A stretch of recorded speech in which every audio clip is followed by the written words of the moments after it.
Good coffee. Good morning, everybody. I had a little bit of a later start than I wanted. I am in Mr. Van, as you can see.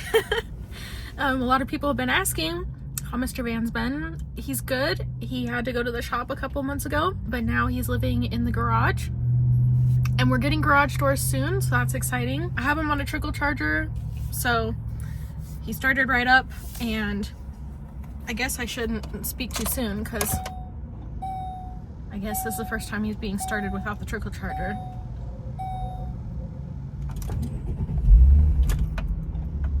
No problemo. We are going to go to the fancy nursery that's quite a ways away from me to get the bare root apple, and I haven't decided if I'm getting anything else, but I definitely want one more tree that's an apple tree. I took the van because apparently they are potting things up because they get so many of them in, they have to like start really early to get them potted up in case they don't sell and break dormancy, and they will live because they're potted. I asked how big the trees were. They told me to bring my van in case what I want is in a pot because I don't know what I want. So we're in Mr. Van. Hopefully today goes smoothly. It's very dirty, so we're gonna go run through just like not an automatic because you can't take the pop top through the automatic, but just like spray it off with like a couple quarters, and then we'll get out of town. Put the windows up so I don't get wet inside. So glad I took the time to clean it the other day inside because it was so dirty. Also, the question is, do I have any quarters?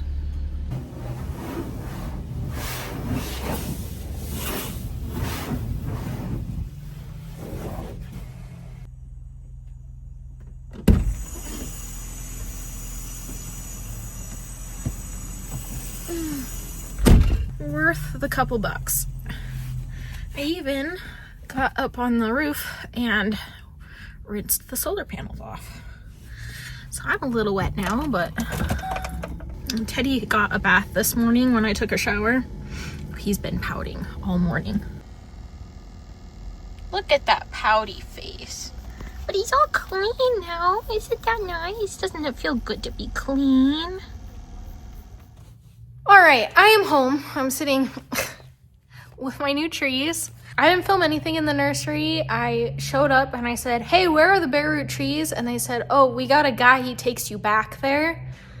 And that guy was incredibly knowledgeable, like definitely like a master gardener sort of a guy. And his time is very valuable. So I did not dilly-dally and take a bunch of video of all the trees and everything. I just asked him my million questions and let him direct me to a couple trees. And if you watched my other orchard video when I put all my citrus trees in, I was talking about, it seems like there's like an old way where you do amend the soil and you do, you know, use like B vitamins and stuff, and then there's kind of a new aged way where you just throw them in the ground and say good luck because they're gonna have to deal with your native soil very quickly once their roots spread anyways. So I did what he said. It's not going to be a very good experiment because obviously the citrus have had a whole winter to suffer basically, and these are bare root going straight into the ground and haven't gone from nursery to Home Depot and all that jazz. So it's not a very good experiment to see which one does better or not because they had very different lives. but we'll still see, you know, if one does better than the other. I assume that in the short term, the apple and the nectarine will outperform because they got all that energy right up front, but in the long term, they'll kind of even out and it won't be that big of a deal. We shall see. These are bare roots. That's the roots in that trash bag, which means I need to get them soaking in water. It's too late in the day to plant them today. And they suggested I soak them in B vitamin overnight anyways. So I need to figure out a bucket. The nectarine is much smaller and it'll fit in a 5-gallon bucket, but the apple tree has quite a big root system. So it's gonna take me a second to figure out what kind of a bucket situation I have that will fit it. So I need to get started on that before it gets dark.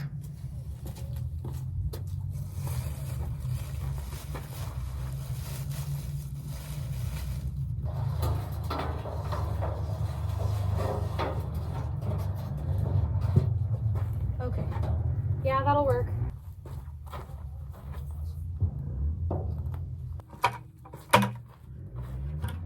The guy at the store said 1 teaspoon per gallon for an initial soak. The label says 2 teaspoons per 5 gallons. Holy cow, that's full. Sorry, the fucking off-roaders are so annoying.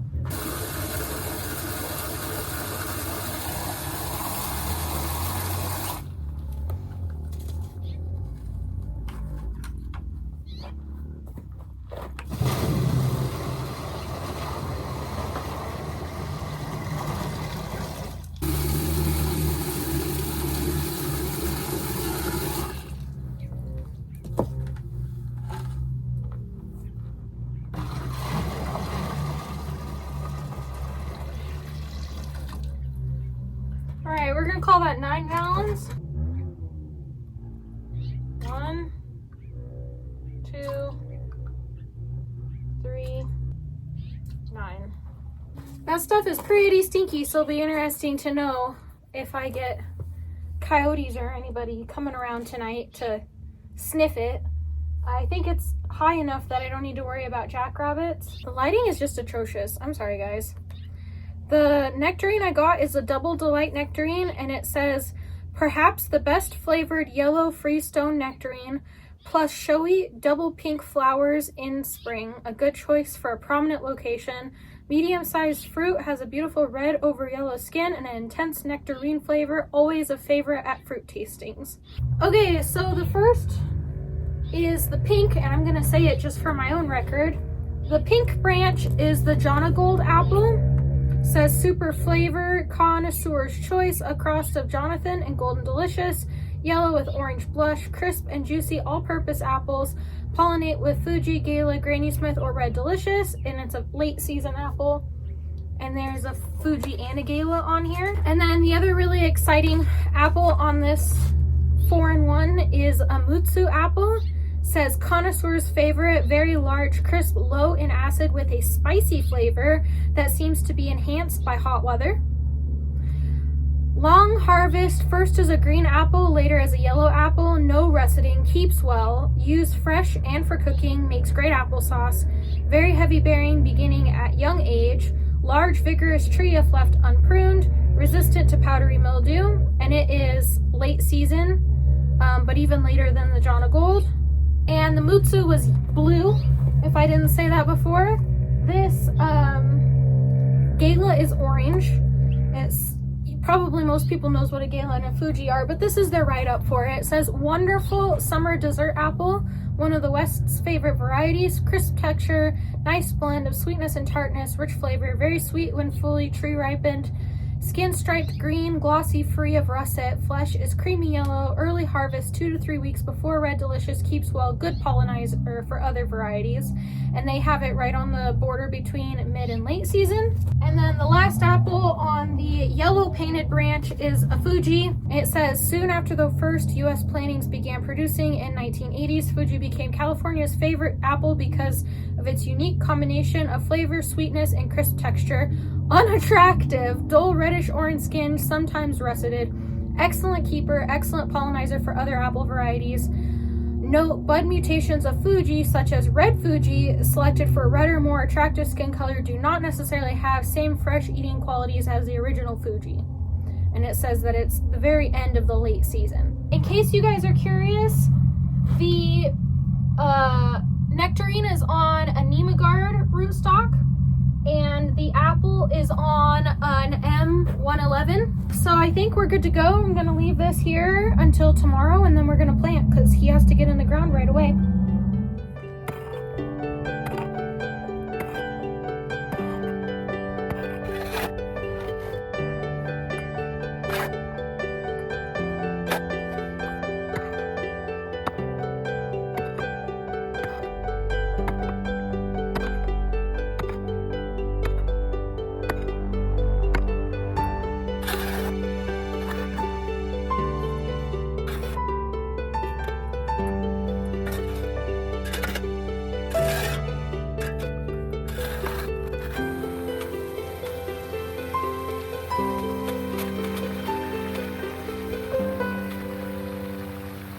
Okay, so this is what I got so far for the Nectarine hole.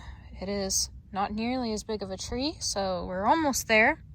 As you can see, this feels like almost like there used to be horses here, and I'm wondering if this is like where they had like a manure pile, because those little short things look just like how grass looks coming out of a horse. Yeah, I grew up riding horses, so I know what decomposed manure looks like. This, however, is obviously calchis. So I think maybe there's a bit of both going on here. I don't know. There's obviously a big difference between this, which is like concrete, and that, which is like that's just definitely old horse poop, right? I don't think I'm crazy. So there's that layer, and then there's another layer, and then I think we're done with it down here, and that's why I started planting down here. This is the hole I'm working on for the apple tree, and it is still definitely in the calchis layer that's right here. So this has been a lot of pickaxing and stuff to get through it. The apple tree has a lot bigger root system. It's a lot bigger tree. They have to be bigger in order to put up with the grafting pretty well. But yeah, I've just been, again, I think this is possibly old horse poop, in which case the soil should be really nice, but I just have to break it up for water to penetrate. Over there, I just did the hole, but because there's calchis here, I have to do around the hole for the tree. Otherwise, the water won't penetrate down into the roots. So unfortunately, because of where I want to put these, it is a lot more work, but I think they'll be really nice. And I really wanted to make sure I was staying away from where the fence is going to be, and this is like vaguely where the fence is going to be, so that it's easy to pick all the fruit and everything, and you're not having to go to the other side of the fence. And I wanted the nectarine tree the closest, first of all, because I think the nectarine's the one that you're most likely going to just go pick something off the branch and eat. But the nectarine that I got says it has really beautiful blossoms, so I thought that would be good to put the closest to the house where you're gonna enjoy them the easiest. So all of this grass needs to go. I think I'm just going to mulch over top of it, and hopefully that will kill it. I pulled a lot of it out. All of this is actually not in the ground. It's what I pulled out already. So otherwise I just need to sit down and pick grass like I'm 12.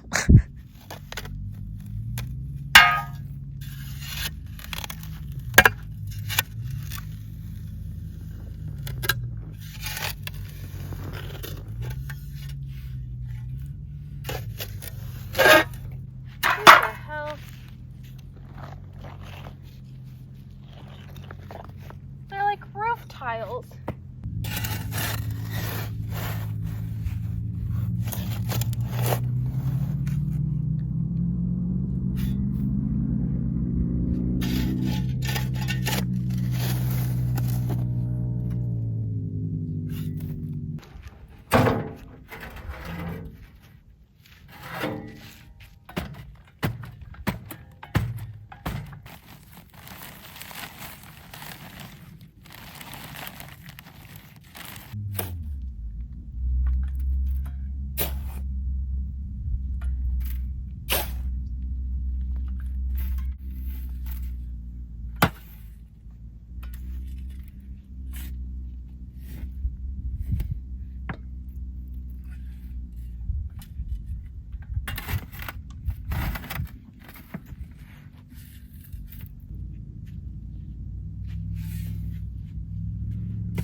I could have sworn that I had more of those nice green plant stakes, but I can't find them. So I went through my scrap pile and found it was actually one piece of rebar.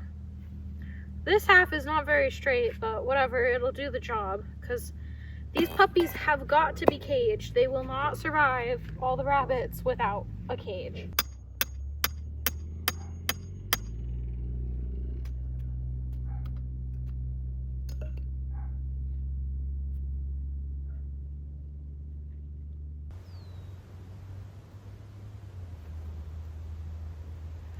Okay, well that's probably good enough for now. I'll throw another little piece of twisty tie there at the top, just to hold it closed. Not that that's really super important. He has got a big root system. Even wet, it's still impossible because it doesn't go through.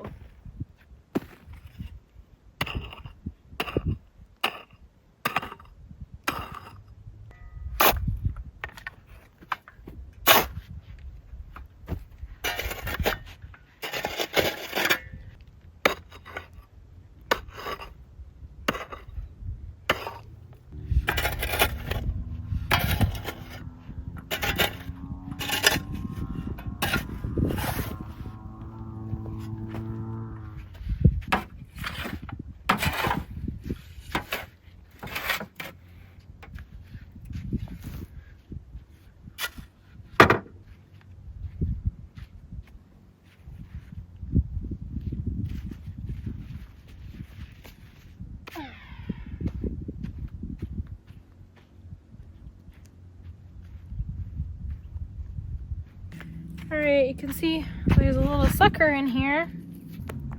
There they are.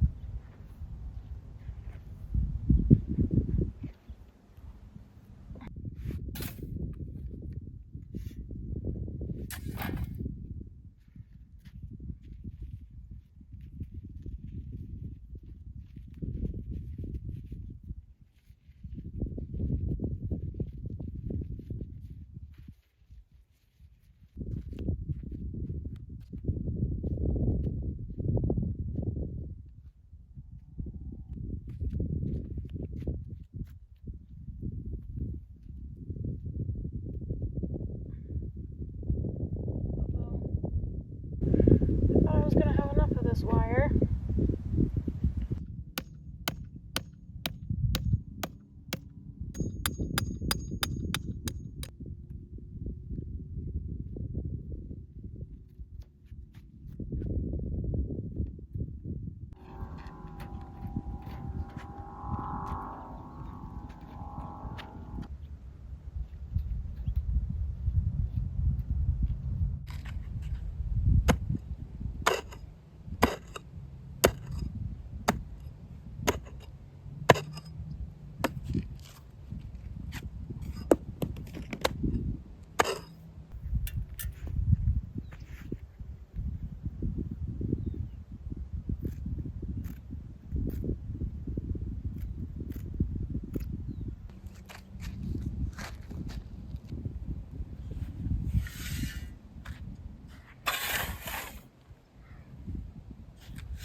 Oh, there's too much of a slope. It's not going to make it all the way around.